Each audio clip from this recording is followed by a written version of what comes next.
Hola, hola, bienvenido, buenas noches, feliz Día de la Patria.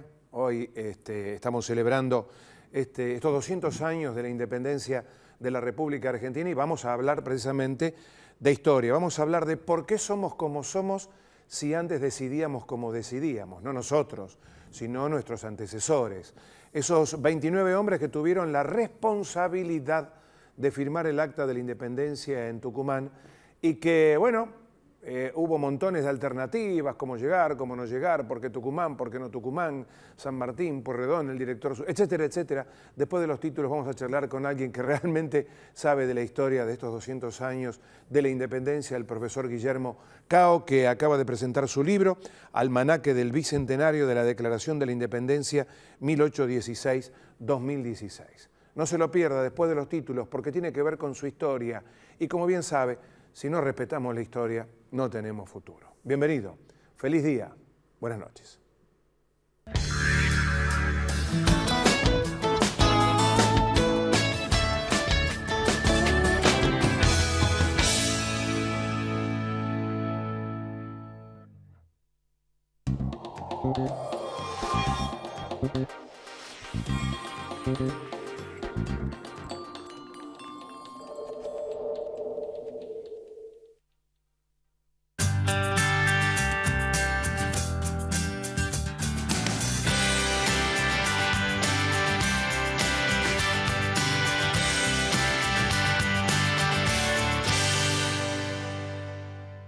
Para hacer bien mi trabajo, mi rostro tiene que adaptarse a diferentes tipos de colores y pelucas. Pero cuando se trata de mi cabello, yo elijo 317.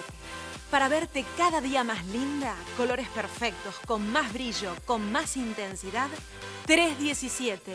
Libera tu belleza interior.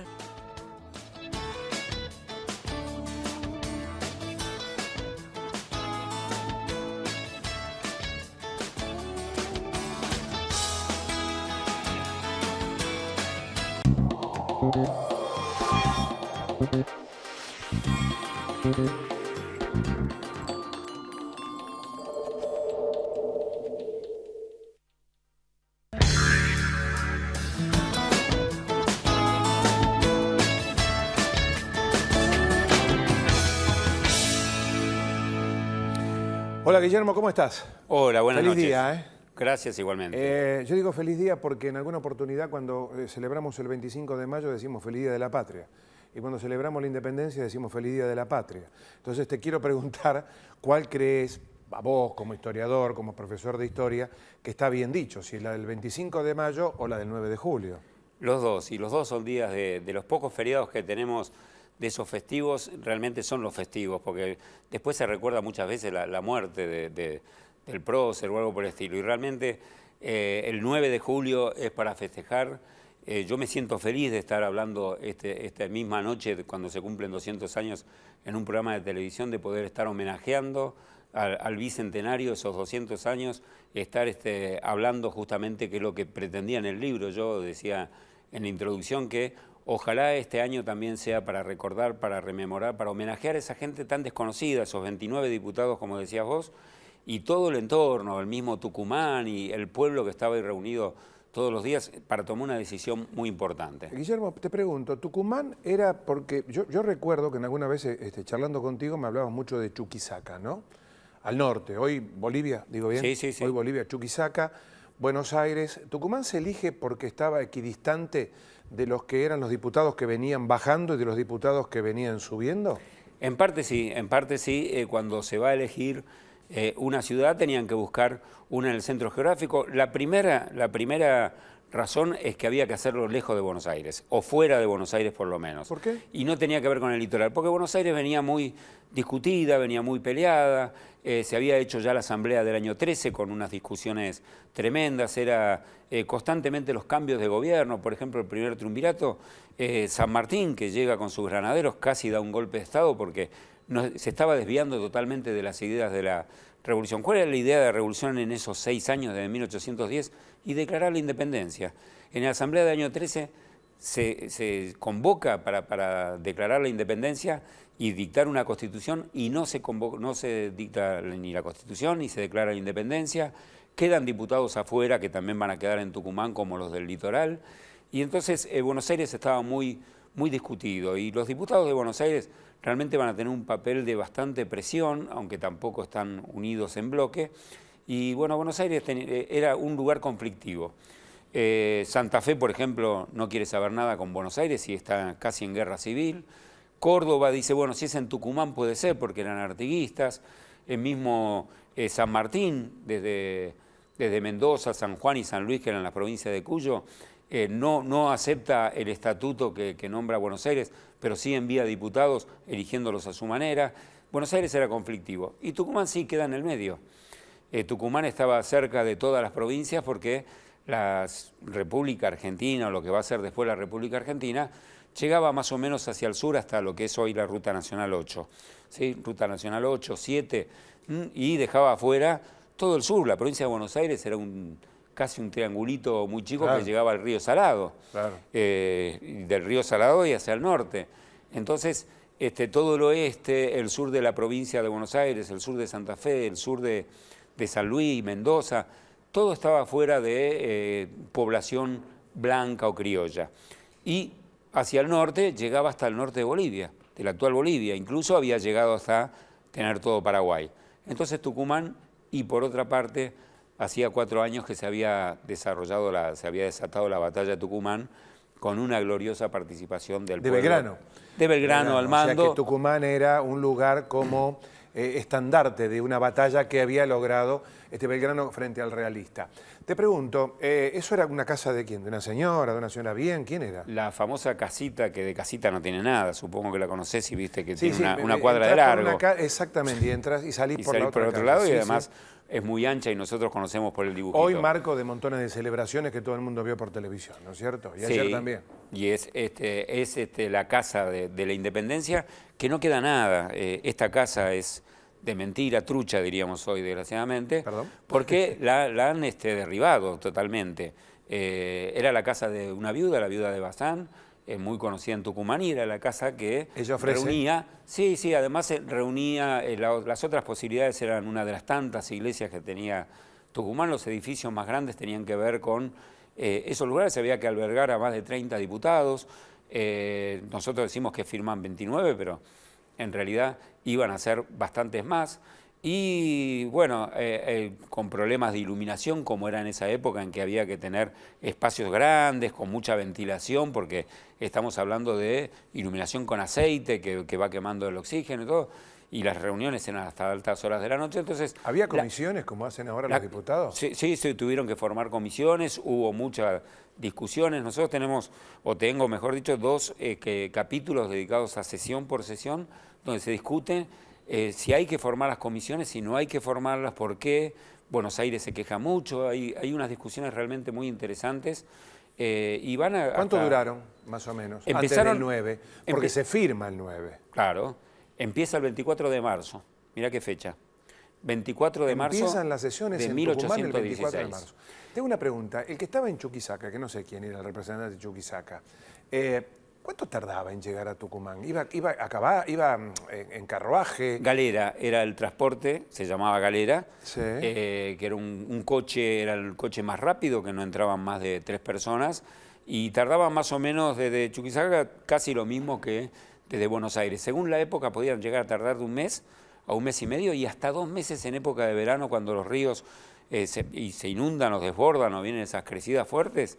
Bueno, había que parar en las postas y quedarse en la posta hasta que bajara el agua, porque no había forma de Pero cruzar digamos esos torrentes. que aquel 24 de marzo de 1816 habrían estado los 29, que eran 33 originalmente, pero que se firman 29.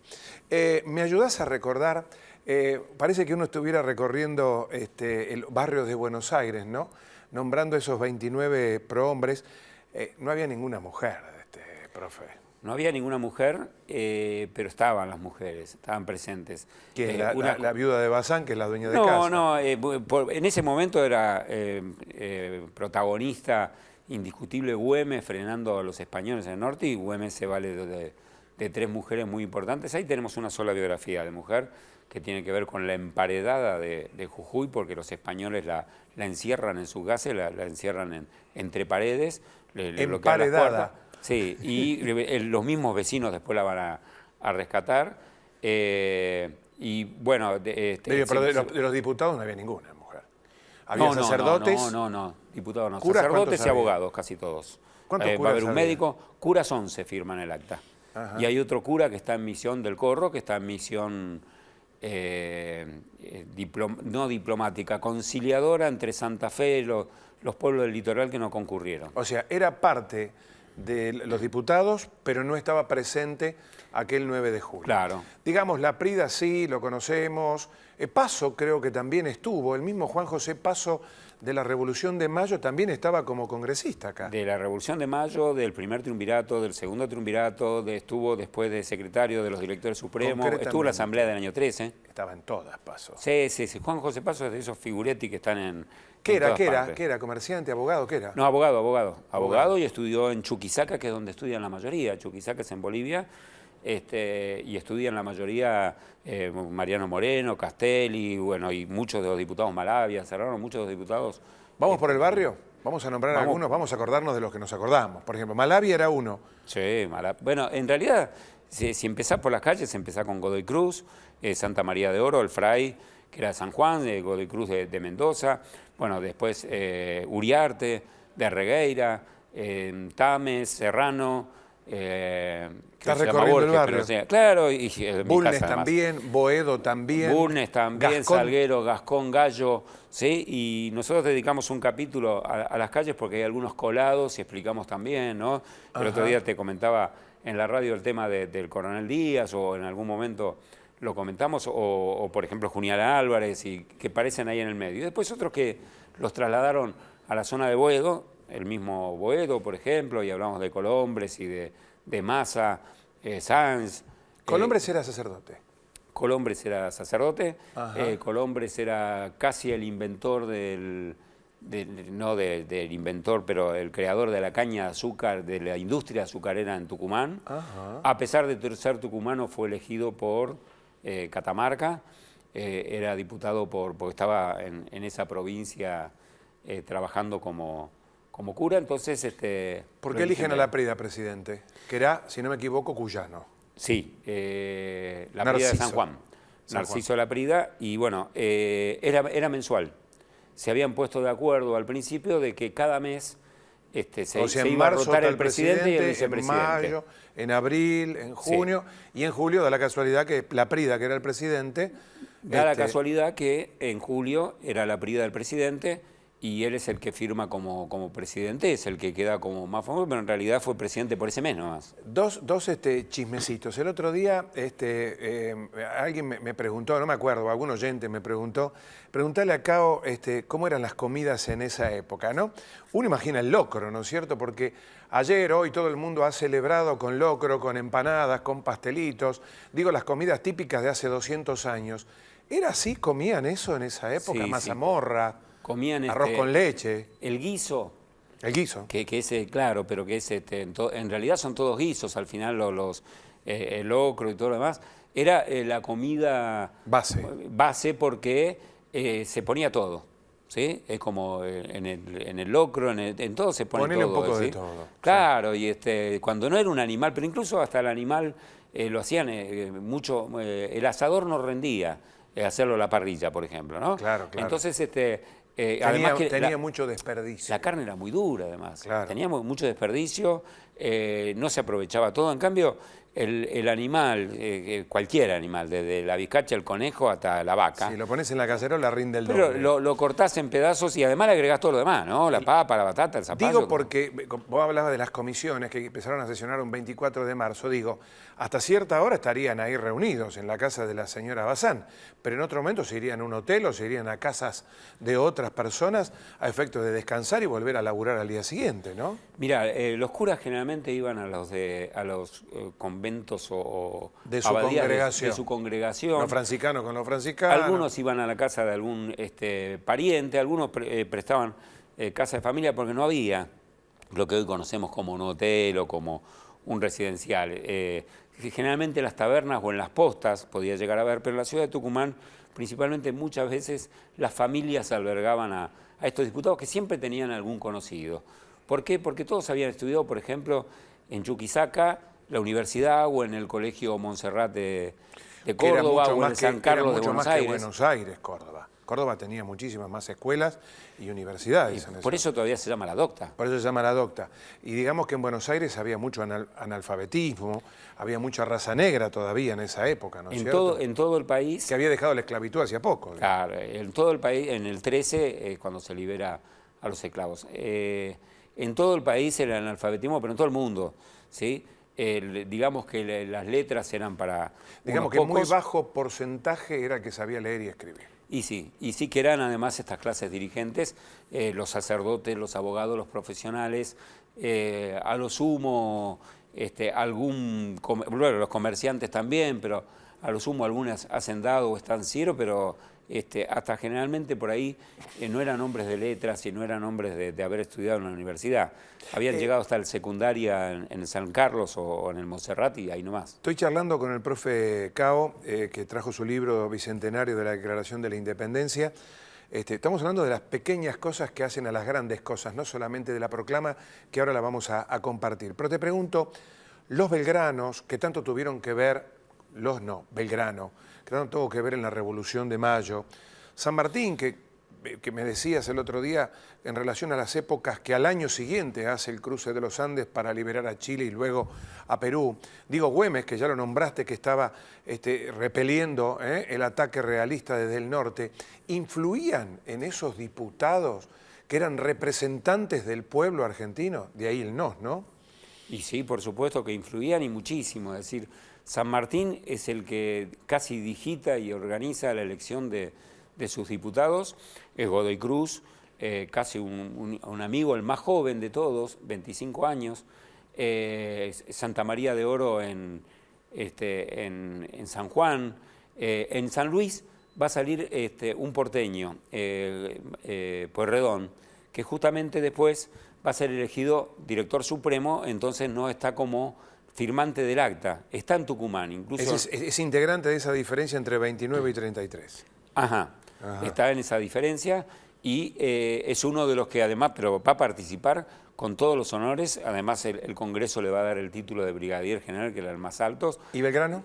Belgrano también está en Tucumán, San Martín está en Mendoza armando su ejército, pero tiene sus diputados y se cartea constantemente, es decir, Ahora, espera, Guillermo, para un poquito. Hoy agarrás el celu, ¿no? Mandás un WhatsApp, un mensaje de texto y se enteran. Ya había vuelto Fernando VII a España, porque ya Napoleón había perdido en Waterloo, si yo no me equivoco. Sí, en 1814. ¿Cuánto tardó eso firmado que nos marcó históricamente a los argentinos aquel 9 de julio de 1816, hoy 200 años, en llegar digamos, a conciencia de los españoles, de los europeos, de los británicos? ¿Cuánto tardó? Bueno, ¿Un mes y medio? ¿Cuánto tarda en llegar? Por supuesto. Porque vos decís cartea. Ahora, la carta no iba por mail, iba con la carreta. Iba con la carreta, iba con el barquito, que era lo más rápido, en definitiva, para llegar para cruzar el Atlántico. Para llegar inclusive hasta Brasil, por ejemplo, que claro, es el primer puerto donde todavía están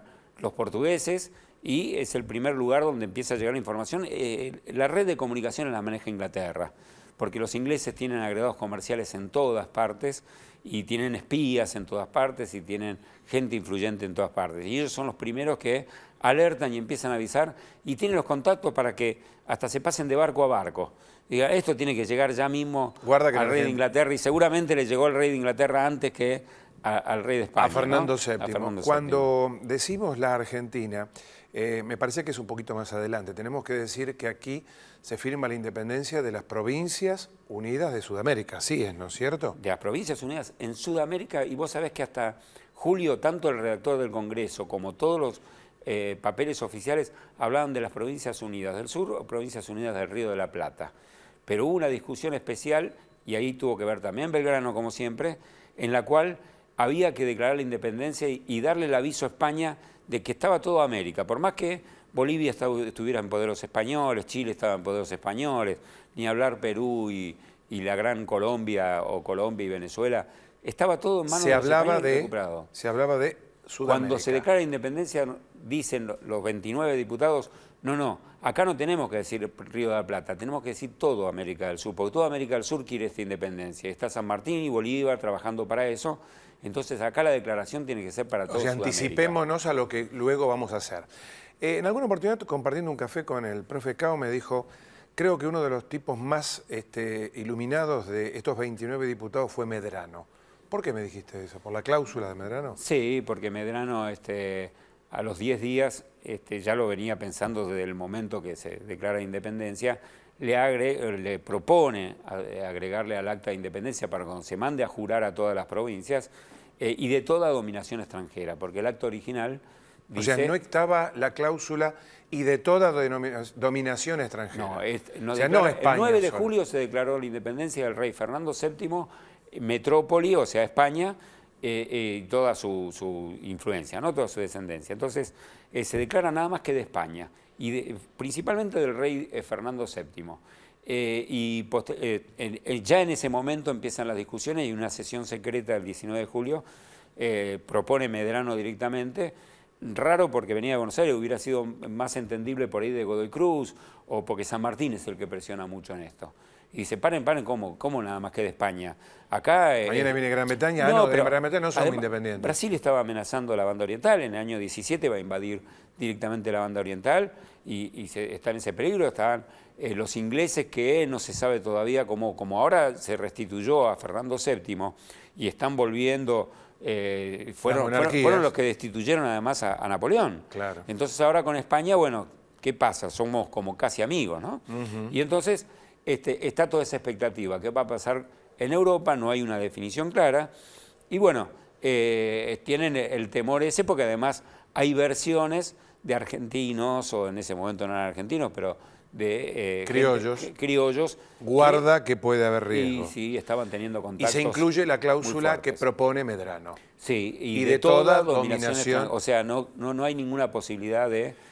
Hay una de las frases que yo siempre guardo en mi léxico habitual, que es de San Martín, ¿no? Seremos lo que debemos ser y si no, no seremos nada. ¿Cuándo lo dice San Martín eso? ¿O en qué circunstancias? La verdad que no lo tengo para esta época y no sé si no será... posterior. Claro, lo que él dice en ese momento es una famosa carta, la famosa de... cuando le dice a Godoy Cruz, declarar la independencia no es soplar y hacer botellas, y él le contesta, no conozco un solo americano que sepa soplar y hacer botellas, es decir, no hay, es más fácil declarar la independencia, le dice, ¿no? Porque estaba la discusión esa. Y la otra frase también muy fuerte para esta época es, seamos libres, lo demás no importa nada. Y realmente decía eso y lo dice en cada arenga en su momento, y lo está diciendo a cada rato, en sus cartas, ¿sí? O andemos, si no hay dinero, siempre vamos a juntar algo, tabaco, y si no andemos desnudos como nuestros hermanos, que no dicen desnudos. Que dicen pelotas, lo dice San Martín. Está bien. Pero lo dice San Martín. No, yo me cuido porque siempre con los alumnos, ¿viste? Uno nunca sabe. No, ¿sabes qué? Desvía me cuido en eso porque... dijo pelota, te dicen. Entonces desvía la atención de lo importante. De la clase. Prefiero decirle desnudos y ya está, no hay problema. En alguna oportunidad, yo que vivo preocupado por la educación de los argentinos y fundamentalmente de los adolescentes, te voy a invitar a hablar de educación porque el profe Cao es profesor del Pele, así le dicen, ¿no? Sí. El Colegio Pellegrini. ¿Cómo se portan los chicos? Muy bien. ¿Entienden esto del 9 de julio? Lo están entendiendo en estos días. Entienden mucho el tema de la independencia, se trabaja mucho el tema de soberanía, se trabaja mucho eso en todos los años y en toda la escuela. Realmente, además, la escuela, tanto el Pele como cualquier escuela, ¿no? Es el lugar donde todavía tenemos el reservorio eso de todos los días, izar la bandera, poder insistir, claro, respetar los símbolos, las fiestas y dedicarle un momento a este tipo de cosas. Bueno, primero agradecerte que me hayas acompañado hoy para homenajear a aquellos prohombres, aquellos 33, vamos a hablar de los 33, porque había 29, sí. Pero bueno, eran 33 que declararon la independencia aquel 9 de julio del año 1816 y que venían laburando desde el 24 de marzo y siguieron después trabajando. Ahora, la última frase, ¿qué rescatás de esa firma de la independencia hace hoy 200 años? Para mí lo más importante de todo fue que al declarar la independencia, vamos a ponerlo entre comillas, nos salvamos del imperialismo, del colonialismo que se vino después, que sufrieron África, que sufrió Asia, que sufrió Oceanía, en lo cual tuvieron hasta mediados del siglo XX con fronteras que realmente no las que y que hoy tienen los problemas que tienen porque fueron fronteras inventadas cuando, porque cuando le afanaron todo se volvieron, se fueron y los dejaron. No, además, acordate, pensá, por ejemplo, Vietnam era una colonia francesa. Los franceses que entre el movimiento de independencia se deciden retirar, pero como venía avanzando el comunismo en esa guerra interna, se mete Estados Unidos. Una guerra interminable, terrible, pero además terrible. Bueno, ni hablar de Medio Oriente. Feroz, ni hablar de Medio Oriente. Hoy el ISIS está en esa situación de buscar las fronteras de... Vos sabés que no lo había pensado así, tenés razón. Adelantarnos a los tiempos y evitar el colonialismo posterior que estalló en el mundo después, ¿no es cierto? Bueno, te invito a celebrar estos 200 años en el Petit Colón, ahí frente a tribunales, un lugar muy cálido, muy lindo. Pero por supuesto que lo conozco. O comer la mejor carne de Buenos Aires en La Estancia, en la calle Lavalle al 900. Te vamos a regalar para brindar una botella del Baco Club, vino Malbec. Y nada, despedirte, Guillermo, gracias por acompañarme, gracias por ayudarme a entender un poquito mejor cuál fue la decisión de estos hombres que hoy nos permiten vivir en libertad. No, yo te agradezco a vos en la noche del Bicentenario estar presente en la televisión. Realmente te agradezco muchísimo porque es el sueño de cualquier historiador. Bueno, muchas gracias. Un saludo a todos los que formaron parte de este trabajo. Almanaque del Bicentenario. Vamos a regalar acá, creo que ya uno tiene dueño. Nos encontramos en una semana aquí compartiendo otro diálogo íntimo y personal. Gracias, buenas noches. Feliz Día de la Patria.